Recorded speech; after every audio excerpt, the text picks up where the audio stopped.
Hello दोस्तों add services में नए वीडियो के साथ आपका स्वागत है। इस वीडियो में दोस्तों हम बात करेंगे आज बीआरसी के बारे में। बीआरसी के लिए हमने बीआरसी कैसे जनरेट करते हैं, self one by one individual BRC या बल्क में बीआरसी कैसे एक्सेल शीट फिल करते हैं, वो सारी प्रोसीजर हमने देखी हुई है। अगर आपकी शिपिंग बिल शो हो रही है, ऑलरेडी यूटिलाइज है, आप बीआरसी जनरेट करने जा रहे हैं, तो ये भी प्रोसीजर हमने देखा हुआ है कि इसको कैसे रिजॉल्व करें इस इशू को। ओके, हमारे पुराने वीडियो में हमारे चैनल एड सर्विसेज पे ये सारी वीडियोस अवेलेबल हैं। फिर भी यूज़र्स को इश्यूज़ आ रही हैं कि कंप्लीट प्रोसीजर क्या है बीआरसी जनरेट करने का, बल्क में कैसे बल्क शीट अपलोड करें या बल्क शीट कैसे डाउनलोड करें। ओके, और जब से GST invoice number, invoice date का जो कॉलम आए, अगर आप बेनिफिट क्लेम करना चाहते हैं तो ये इंट्रोड्यूस हुआ है, तो उस केस में भी यूज़र को इश्यूज़ आ रही हैं और उसके रिगार्डिंग हमने ऑलरेडी वीडियो अपलोड किया हुआ है हमारे चैनल पे एड सर्विसेज पे।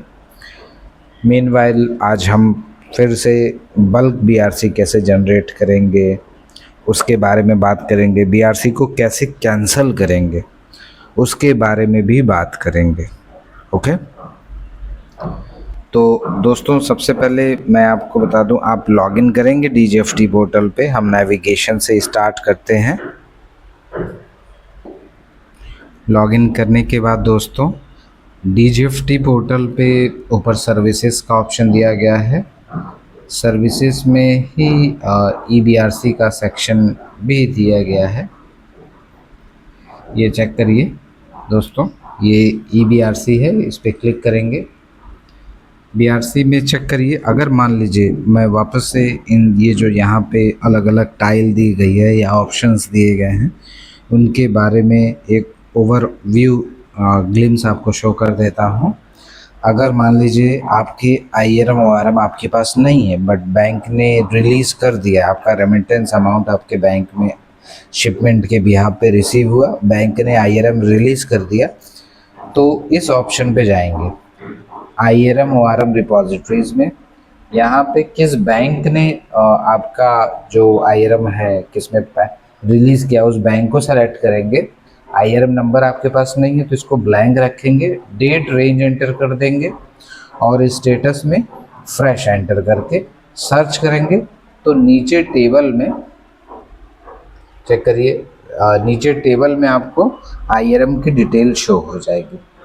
अगर बैंक ने उसको रिलीज़ किया होगा डीजीएफटी पोर्टल में, तो अगर नहीं किया होगा रिलीज़ तो यहाँ नो डेटा अवेलेबल, कुछ नहीं शो होगा, ब्लैंक होगी। ओके, एक ये पॉइंट था कि आईआरएम अगर बैंक ने रिलीज़ कर दी है कैसे चेक करें, और रिलीज़ हो भी गई है या रिलीज़ नहीं भी हुई है, हमारे पास आईआरएम है तो कैसे चेक करें। ओके, एंड नेक्स्ट हम बात करेंगे बल्क जनरेटिव बीआरसी है, जनरेटिव बीआरसी है, व्यू एंड कैंसिल बीआरसी। चूँकि इस जो सिंपल जनरेटिव बीआरसी में हमने ऑलरेडी बात किया हुआ स्टाइल के बारे में, वापस से मैं शो कर देता हूँ। Generative BRC start fresh application करेंगे, ये 3 पेजेस का फॉर्म है। ओके, क्या आपकी पेमेंट जो रिसीव हुई किसी थर्ड पार्टी से है या डायरेक्ट जिस पार्टी को आपने शिपमेंट भेजा है वहाँ से मिला है। अकाउंट टाइप ये नॉन मैंडेटरी है, अगर आपका रूपी में है तो आप SRVA स्पेशल रूपी वॉस्टर अकाउंट सेलेक्ट कर लीजिएगा। ओके, अदरवाइज इसको आप ब्लैंक भी रहने दे सकते हैं, मैंडेटरी नहीं है। गुड्स में डील क्या था, डिम्ड एक्सपोर्ट है या सर्विसेज है। डीम्ड एक्सपोर्ट के केस में भी आईआरएम नंबर आपकी आएगी, आईआरएम नंबर एंटर करेंगे। गुड्स के केस में, सर्विसेज के केस में आईआरएम नंबर एंटर करेंगे। विदाउट आईआरएम डीजीएफटी पे बीआरसी नहीं जनरेट होगी, ऐसा ऑप्शन नहीं है कि बिना आईआरएम के आप बीआरसी जनरेट कर ले, तो आईआरएम आपको चाहिए होगा। आईआरएम नंबर यहाँ एंटर करेंगे, कितने अमाउंट की, ये डेटा ऑटोमेटिकली फेच हो जाएगा, कितने अमाउंट की बीआरसी आपको जनरेट करनी वो अमाउंट एंटर करेंगे, ऐड आईआरएम पे क्लिक कर देंगे। मान लीजिए एक शिपिंग बिल है और एक से ज़्यादा आपकी रेमिटेंस है, यानी शिपमेंट आपने भेजा $100 का, और आपको एक $60 की रेमिटेंस रिसीव हुई, फिर दूसरी $40 की रिसीव हुई, $40 की। तो अगर आप चाहें, आपके पास उस केस में दोनों ऑप्शन है, जितनी शिपिंग बिल होगी मिनिमम उतनी बीआरसी जनरेट होगी। ओके, तो शिपिंग बिल या इनवॉइस जितना होगा उतनी बीआरसी आपकी जनरेट होगी। आपके पास 2 आईआरएम है बट शिपिंग बिल एक है, तो अमाउंट पहले आईआरएम एंटर किया $60 वाली, $60 की, एंड $60 का अमाउंट एंटर किया, ऐड आईआरएम कर दिया। फिर $40 की अमाउंट एंटर करी, यहाँ पे अमाउंट एंटर किया, आईआरएम एंटर किया, फिर अमाउंट एंटर किया और ऐड आईआरएम पे क्लिक कर देंगे, तो नीचे टेबल में दोनों मर्ज होके डेटा आपको यहाँ पे टोटल शो हो जाएगा। Total EBRC value to be generated यहाँ शो हो जाएगा। किस करेंसी में है, बैंक ने आईआरएम रेमिटेंस जिस करेंसी में आपका जनरेट किया होगा उसी करेंसी में आप जनरेट कर पाएंगे अपनी बीआरसी। सेव एंड नेक्स्ट करेंगे, दूसरे पेज पे जाएंगे, वहाँ पे शिपिंग बिल की डिटेल है, ईडी कोड है, यहीं पे शो होता है कि शिपिंग बिल आपकी ऑलरेडी यूटिलाइज है। उस केस में हमने ऑलरेडी वीडियो बना रखा है कि शिपिंग बिल का यूटिलाइजेशन स्टेटस कैसे चेक करें, हमारी वीडियो रेफ़र कर सकते हैं आप। एक और कंसर्न था इस पेज पे दोस्तों, आईआरएम नंबर एंटर करते ही अटैच टू, मान लीजिए मेरी $100 की आईआरएम थी, हमने आईआरएम एंटर किया, बट यहाँ पे अटैच टू अदर ईबीआरसी में पूरा 100 अमाउंट शो हो रहा है, और यहाँ पे शो हो रहा है amount can not be zero, ये जो एरर आ रहा है amount to generate BRC can not be zero, ऐसा शो हो रहा है। और अटैच टू अदर बीआरसी में $100 पूरा मेरा शो हो रहा है। उस केस में आपकी उस आईआरएम की रेमिटेंस की बीआरसी ऑलरेडी जनरेट हो चुकी है। उस केस में कैसे पता करें कि किस शिपिंग बिल के अगेंस्ट में ये यूटिलाइज है, तो सेम प्रोसीजर है, सर्विसेज में हम जाएंगे, ईबीआरसी पे जाएंगे। ओके, ईबीआरसी में जाने के बाद यहाँ पे एक ऑप्शन दिया गया है व्यू आईआरएम यूटिलाइजेशन रिपोर्ट का, इस पर क्लिक करेंगे और यहाँ पे टेबल आ जाएगा। ओके, आईआरएम की यूटिलाइजेशन रिपोर्ट के लिए वो जो आईआरएम नंबर, क्योंकि हमारे पास आईआरएम नंबर और उसकी डेट ऑलरेडी है, आईआरएम नंबर एंटर करेंगे और आईआरएम की जो from date and to date, चाहे तो दोनों जगह, मान लीजिए आईआरएम की डेट मेरी है 1 जून, तो मैंने आईआरएम की डेट दोनों जगह हम 1 जून भी कर सकते हैं, या फिर हम अपने आईआरएम की जो डेट है उस रेंज में एंटर कर सकते हैं। एग्जाम्पल के लिए 1 जून है तो हमने इसके पहले का मंथ में 31 में से 2 जून सेलेक्ट कर लिया, फ्रॉम में 31 में और टू में 2 जून, तो भी आपकी आईआरएम की डिटेल शो हो जाएगी। बट याद रखना है आईआरएम की डेट और आईआरएम नंबर ही एंटर करना है, किसी अदर कॉलम पे क्लिक नहीं करना है। आईआरएम नंबर जो भी हो आपका, XYZ जो भी हो, ओके, और यहाँ पे रिपोर्ट सबमिट कर देंगे आप। इस तरीके से आपकी रिपोर्ट सबमिटेड शो होगी। आप स्टेटस चेक कर पा रहे हैं दोस्तों, यहाँ पे ये सबमिटेड शो हो रही है। ओके, जब 11 PM के बाद, आज ही के दिन जिस दिन आपने रिपोर्ट सबमिट की उसी दिन 11 PM 11 बजे रात के बाद ऑटोमेटिकली ये प्रोसेस्ड में चेंज हो जाएगा, सबमिटेड। फिर इस पर क्लिक करेंगे, जब ये प्रोसेस्ड हो जाएगा तो एक एक्सेल शीट यहाँ पे अवेलेबल हो जाएगी। उस शीट में क्लियरली मेंशन होगा कि आपकी किस शिपिंग बिल के अगेंस्ट में ये यूटिलाइज हुई है आईआरएम। ओके दोस्तों, तो अगर आईआरएम आपकी यूटिलाइज है तो कैसे चेक करें, एक ये पॉइंट था, यूज़र को इस पर इश्यूज आ रहे थे। दूसरा हम बात करते हैं बल्क जनरेट के लिए। सिंपली बल्क जनरेट के लिए भी दोस्तों एक्सेल शीट अवेलेबल कराई गई है। मैं एक्सेल डिस्कस कर लेता हूँ कैसे एक्सेल शीट चेक करेंगे। और ये देखिए दोस्तों, सर्विसेज ईबीआरसी में बल्क जनरेट के ऑप्शन पे हम यहाँ पे क्लिक किया हमने। अब यहाँ पे ये सर्च करने का पैरामीटर है, अगर आपने बल्क के लिए अगर अपलोड किया है पहले से, अगर फाइल नंबर है या किस डेट में है, तो स्टेटस सक्सेस है, फेल्ड है, पेंडिंग सिग्नेचर है, ये सेलेक्ट करके आप चेक कर सकते हैं, क्योंकि बल्क में अगर आप जनरेट करते हैं, एक्सेल शीट अपलोड करते हैं, तो मैक्सिमम 48 आवर लगते हैं उसको प्रोसेस्ड होने में।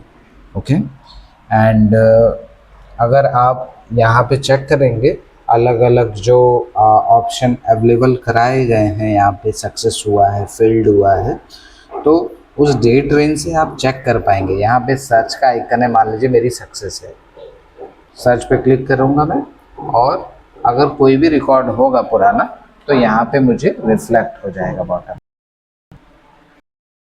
प्रोसेस्ड होता है, प्रोसेस पे क्लिक करेंगे, एक्सेल शीट शो होगी, बीआरसी नंबर और बीआरसी की डेट होगी। फेल्ड होगा तो फेल्ड हाइपरलिंक लिखा होगा, हाइपरलिंक में होगा उस, तो आपको रीजन शो हो जाएगा कि फेल्ड हुआ। एक बीआरसी मान लीजिए हमने अपलोड कर दिया, 48 आवर हो गए, और उसका स्टेटस कैसे चेक करेंगे, तो मैंने बताया या तो फाइल नंबर या फिर डेट रेंज से आप यहाँ पे स्टेटस फेल्ड है तो फिर सक्सेस है, बार बार बारी बारी ऐसा करके चेक कर लेंगे। पेंडिंग है, प्रोसेस्ड हो गया है तो प्रोसेस चेक कर लेंगे। ये सर्च करने का ऑप्शन था कि कैसे सर्च करेंगे, स्टेटस यहाँ नीचे शो हो जाएगा, पता चल जाएगी कि क्या हुआ। ओके, अगर बल्क जनरेट करना है मुझे तो बल्क जनरेट ईबीआरसी पे क्लिक करूँगा। इसके बाद चेक करिए, सिस्टम आपको बोल रहा है कि आप सर्विस में क्या था, आईटी थी, गुड्स था, डीम्ड एक्सपोर्ट है, या सर्विस नॉन आईटी है। ओके, तो अगर आपकी सर्विसेज आईटी में, आईटी में अगर आप डील करते हैं तो सर्विस आईटी है, गुड्स है, डीम्ड एक्सपोर्ट है, या नॉन आईटी है। ओके, आईटी केस में सर्विसेज जो होती है उसमें एक कॉलम होता है इनवॉइस का। इनवॉइस के केस में इसमें IN XXX 0 करके एंटर करते हैं। Okay, and service non IT की केस में जो इनवॉइस होती है वो अदर होती है। ओके, ये हो गया।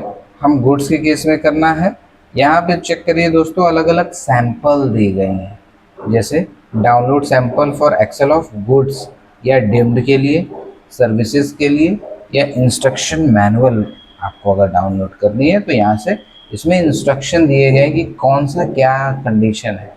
जैसे मैं मैनुअल एक बार आपको शो करा देता हूँ।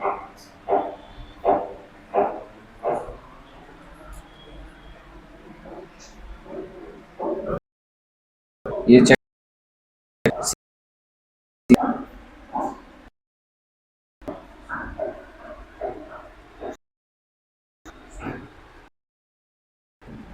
सीरियल नंबर आप चेक कर पा रहे हैं, जीएसटी बेनिफिट, सारा ऑप्शंस, ब्रांच कोड का क्या है, डेट का जो फॉर्मेट है ये चेक, MMYY में होना चाहिए फॉर्मेट, इंस्ट्रक्शन आपको जो शीट है उसको कैसे फिल करेंगे। अब हम यहाँ पे सैंपल एक्सेल फॉर गुड्स के लिए डाउनलोड कर लेते हैं, इसको शो कर देता हूँ। दोस्तों फॉर्मेट आप LS फॉर्मेट में है, इस फॉर्मेट को आपको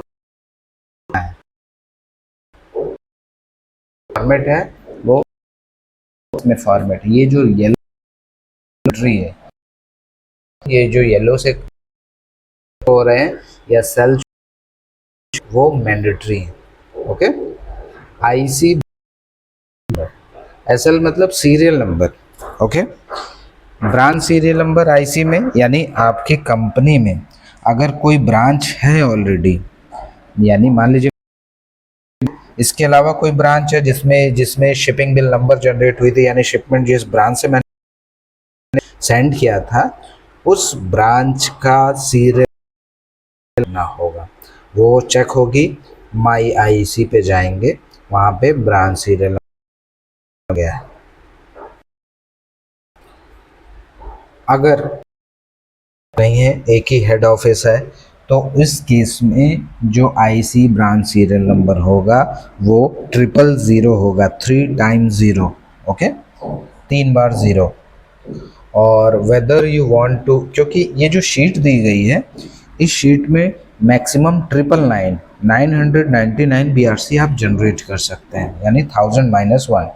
okay, and whether you want to avail GST benefit. अब यूज़र को ये इशू आ रही है कि मेरा LUT में है, तो क्या मुझे ये क्योंकि शिपमेंट मेरी इनवॉइस जनरेट होती है या क्या, इसमें क्या करना होगा इस ऑप्शन में।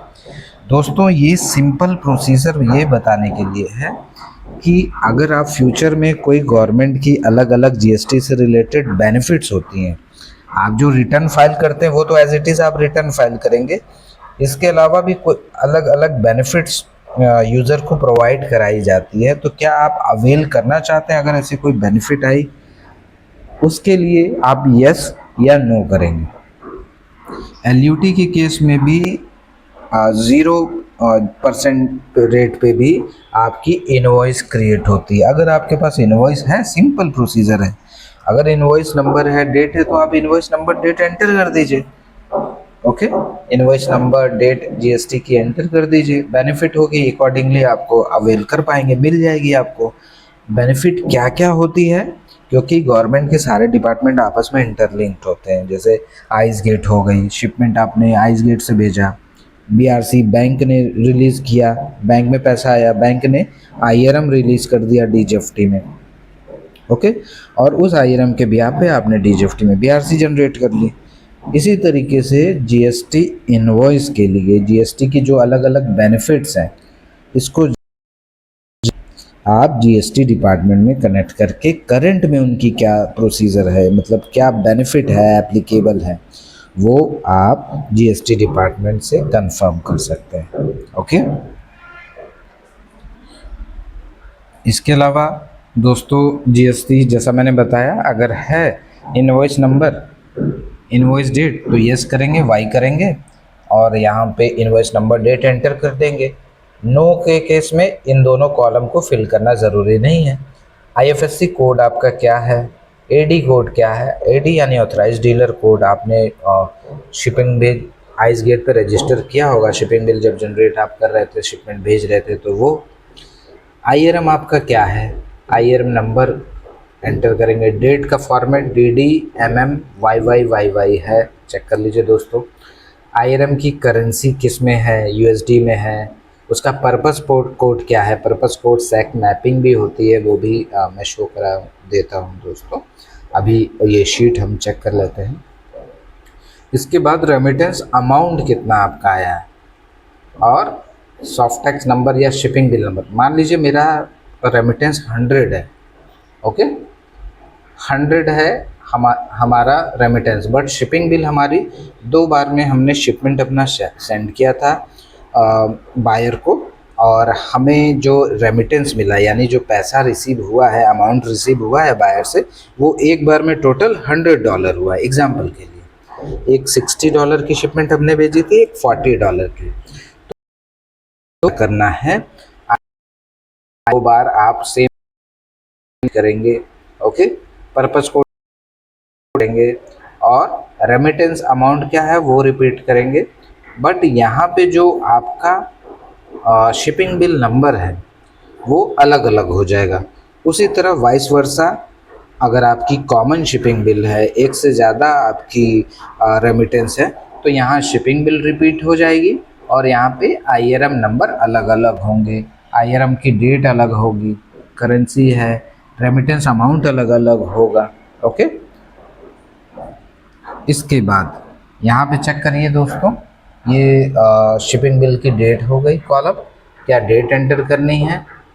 इसके बाद उनका पोर्ट कोड क्या है, शिपमेंट आपने भेजा था उसका पोर्ट कोड क्या है वो एंटर करेंगे। पोर्ट कोड के बाद यहाँ बिल नंबर या इनवॉइस नंबर, बिल नंबर या इनवॉइस नंबर गुड्स होगा तो आप अकॉर्डिंगली इनवॉइस नंबर एंटर करेंगे, और अगर आपकी सर्विसेज होगी तो बिल नंबर यहाँ पे अकॉर्डिंगली एंटर करेंगे। बिल नंबर इनवॉइस नंबर का कॉलम दिया गया है, ओके, एंड ये आपकी सॉफ्ट टैक्स करेंसी है वो एंटर करेंगे। शिपिंग बिल की कौन सी करेंसी थी, USD में है, यूरो में है, जो भी करेंसी है, INR में है, वो एंटर करेंगे। शिपिंग बिल का जो वैल्यू है वो कितना है वो एंटर करेंगे। IRM FCC अमाउंट चेक करिए दोस्तों, यहाँ पे IRM का जो FCC फ्रेट कॉस्ट करेंसी वाली जो अमाउंट है वो यहाँ एंटर करेंगे। वॉस्ट्रो में है या नहीं है तो यस, वॉस्ट्रो टाइप में SRV है, यानी अगर आपका रूपी में है तो यस करेंगे और टाइप में SRV एंटर करेंगे।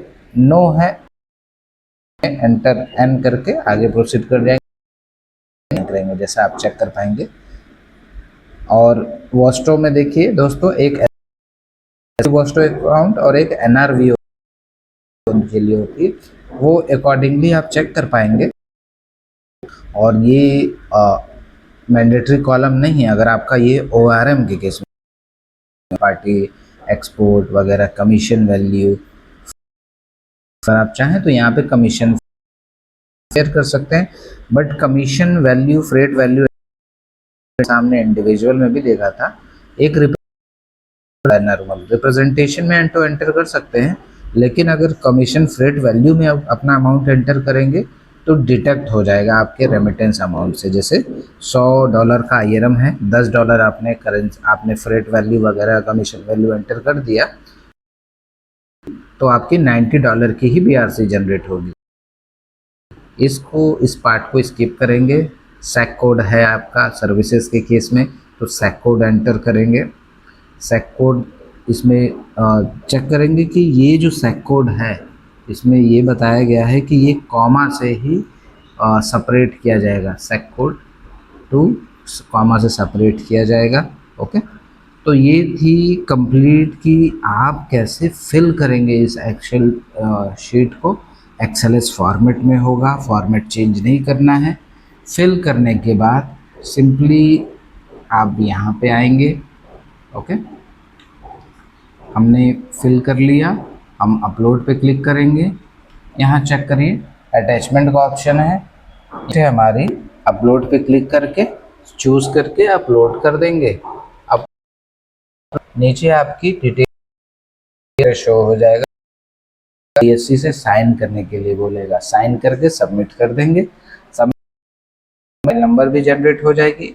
उसके बाद 48 घंटे मैक्सिमम लगेंगे, आपकी जो BRC वो प्रोसेस्ड हो जाएगी। करेक्ट आपने फिल किया होगा जैसा मैंने बताया है, स्टेप बाय स्टेप जो इन्फॉर्मेशन दी गई है, तो आपकी BRC अकॉर्डिंगली सारी जनरेट हो जाएगी। BRC जनरेट हो जाने के बाद दोस्तों, BRC को डाउनलोड करने का जो प्रोसीजर है वो मैं बता देता हूँ। सिंपली माय डैशबोर्ड पे जाएंगे, जैसे यहाँ पे भी शो कर देता हूँ दोस्तों। डाउनलोड करने के लिए माय डैशबोर्ड में इसमें रिपोजिटरीज का ऑप्शन आप चेक कर पाते होंगे, ये repositories, then bills repositories, select bill में bank realisation number EBRC check करिए, EBRC हमने सेलेक्ट किया। दोस्तों यूज़र को ये कन्फ्यूज़न होती है कि मेरी BRC नंबर है तो मैं BRC नंबर डेट से डाउनलोड कर लूँ। बिल्कुल, आप BRC नंबर ट्रेन से भी डाउनलोड कर सकते हैं या shipping bill number shipping bill date से, बट रिकमेंडेशन होती है वो यही होती है कि आप BRC, क्योंकि BRC होते हैं वो लॉन्ग, हम जनरली ये रिकमेंड करते हैं शिपिंग बिल नंबर और जो भी शिपिंग बिल करते समय एंटर किया था क्लिक कर दीजिए। ओके, नीचे शो हो जाएगी। और ये जो है आपका, और इसमें इस केस में BRC की जो फ्रॉम डेट टू डेट है इनको होगा। जैसे एग्जाम्पल के लिए चेक करिए दोस्तों, एग्जाम्पल में हमने सिर्फ शिपिंग बिल नंबर और शिपिंग बिल डेट एंटर किया इस टेबल में, और BRC की जो डेट्स थी हमने उसको ब्लैंक कर दिया, रिमूव कर दिया। इसके बाद हम सर्च पे क्लिक करेंगे। अगर आपकी BRC अवेलेबल होगी तो BRC नंबर आपको यहाँ पे शो होने, BRC नंबर पे क्लिक करेंगे तो आप उसको डाउनलोड कर ऑप्शन आ जाएगा। और इस में नीचे इधर राइट साइड में आपका कैंसिल BRC का, इसी के नीचे यहाँ पे इनिशिएट टैब होगा, इनिशिएट पे क्लिक कोई डेटा इनकरेक्ट हो गया है तो उसको आप क्या, जिस डेट को किया है उस डेट से 120 दिन है आपके पास कैंसिल करने के लिए। ओके, ठीक, कैंसिल करने का प्रोसीजर था दोस्तों। ओके, यहाँ पे क्लिक करेंगे, कैंसिल EBRC पे क्लिक करके आप उसको कैंसिल। ये जो हेल्प डॉक्यूमेंट है इसमें किया गया है दोस्तों, चेक करिए, प्रिंट EBRC नंबर आ गई, नीचे चेक करिए, अभी हम यहाँ पे BRC नंबर शो हो रहा है, इस पर क्लिक करेंगे तो BRC आपकी प्रिंट हो जाएगी, प्रिंट BRC का ऑप्शन आएगा। कैंसिल करना है तो इधर राइट साइड में एक कैंसिल EBRC का टैब है, जैसा अभी हमने शो कराया था, उसके नीचे इनिशिएट लिखा होगा, उस पर क्लिक करेंगे, कैंसिल हो जाएगी। ओके, तो ये दोस्तों प्रोसीजर था BRC को कैंसिल करने का। बल्क में कैसे अपलोड करें, इवन बल्क में भी किया है तो बल्क में भी आप इसी तरीके से BRC को जो डाउनलोड कर सकते हैं। ओके, और रिक्वेस्ट फॉर बल्क डाउनलोड के लिए करना है तो इस केस में BRC की कॉपी नहीं मिलती, इस केस में आपको शीट ही BRC नंबर और डेट लिखा, ये 24 से 48 अवेलेबल होंगे, जैसे यहाँ पे सिंपली मेंशन है। इस केस में सिंपली आपको EBRC डेट आपको सेलेक्ट कर लेनी है, जो भी आपका डेट रेंज हो अकॉर्डिंगली वो सेलेक्ट कर लीजिए, रिक्वेस्ट पे क्लिक कर दीजिए। हम इसका टाइम होता है दोस्तों 15 डेज में आप इसको कर सकते हैं, 15-15 दिन की रिक्वेस्ट सबमिट कर सकते हैं। ये जो सबमिटेड शो हो रही है ये प्रोसेस्ड होगा, 48 आवर मैक्सिमम लगेंगे, शो हो जाएगी। आपको कि SAC code purpose code mapping कहाँ है, क्योंकि ये जो मैप होती है सैक कोड IRM में, वो पर्पस कोड वो बैंक के एंड पे ही होती है, जो आप इनपुट प्रोवाइड करते हैं, यानी आपका पर्पस क्या था उस एक्सपोर्ट करने का प्रोडक्ट को, वो चीज़ है। तो इसको भी मैं आपको शो करा देता हूँ ताकि ये पॉइंट भी मिस ना हो पाए। BRC में गए, सर्विसेज में हम एक ऑप्शन आप चेक कर पाएंगे, purpose code SAC code mapping. Okay, यहाँ पे कंप्लीट लिस्ट दी गई है दोस्तों, ये चेक करिए दोस्तों, सैक कोड का डिस्क्रिप्शन क्या है, सैक कोड क्या है, और उसके सामने construction services of single dwelling multi storey resident building का ये सैक कोड है, और पर्पस P0501 है, recipients on account of service related to cost of construction project in India का डिस्क्रिप्शन। इसी तरीके से ये लिस्ट दी गई है, आप इसको अकॉर्डिंगली रेफर कर सकते हैं और अपना पर्पस कोड अकॉर्डिंगली बैंक से मैप करवा सकते हैं। ओके, एंड एक और पॉइंट पे मैं शो कर देता हूँ दोस्तों, ताकि कोई भी पॉइंट ऐसा ना रह जाए जो मिसिंग रह जाए। BRC में